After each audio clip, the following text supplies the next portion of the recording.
Bonjour. Aujourd'hui, on va discuter un petit peu des différentes manières qu'on a de gérer nos émotions, de réagir aux émotions qu'on ressent.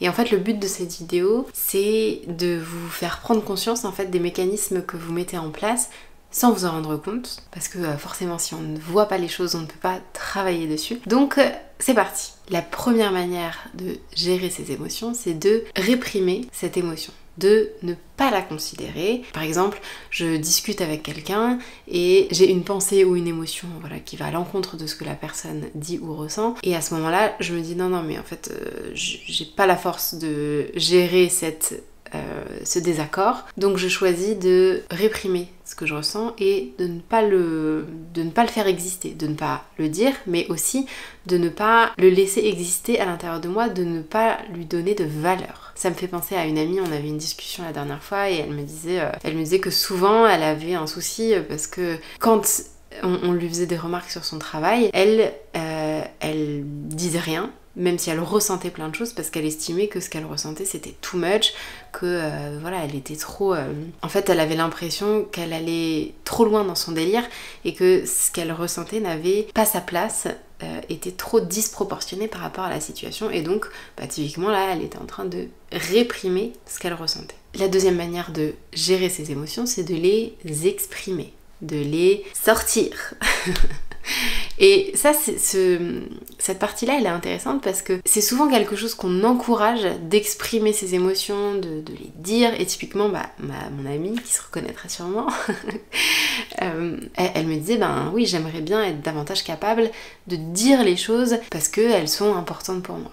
Et en fait, ce qui se passe, c'est que, oui, c'est important, mais ce qui se passe, c'est qu'en général, on va se concentrer sur, justement, exprimer les choses, mais dans la plupart des cas, en fait, ce qui se passe, c'est que le fait d'exprimer les choses, c'est en fait pas une manière de les vivre réellement. Je m'explique. Par exemple, ton enfant t'énerve. Ça fait 50 fois que tu lui as dit de pas prendre cette boîte derrière la télé parce que ça va en mettre partout, et il continue à le prendre. Forcément, ça t'énerve, et après, tu pètes un câble et tu exprimes ta colère à ce moment-là. Et en fait, dans ces moments-là, tu peux te dire, oui, c'est bien, j'ai exprimé ma colère. Et encore une fois, je dis bien mal, mais vraiment, il n'y a aucun jugement dans ma bouche. Et donc là, typiquement, on peut se dire, oui, c'est bien parce que j'ai exprimé ma colère, mais la question c'est, est-ce que c'était vraiment de la colère que tu ressentais à ce moment-là? Ou est-ce que c'était, par exemple, là, on peut imaginer...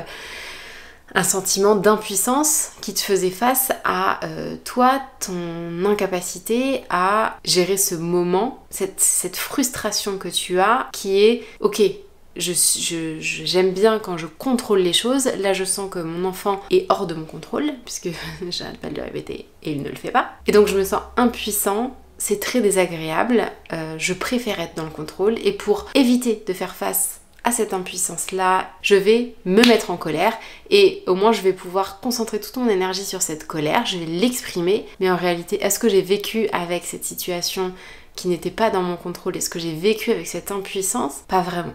J'ai mis toute mon énergie dans ma colère que j'ai bien exprimée. Voilà, souvent c'est très mis en avant le fait d'exprimer son émotion, mais peut être... c'est intéressant de le regarder à deux fois. Et ensuite, la dernière manière qu'on a de gérer nos émotions, c'est en les supprimant, tout simplement.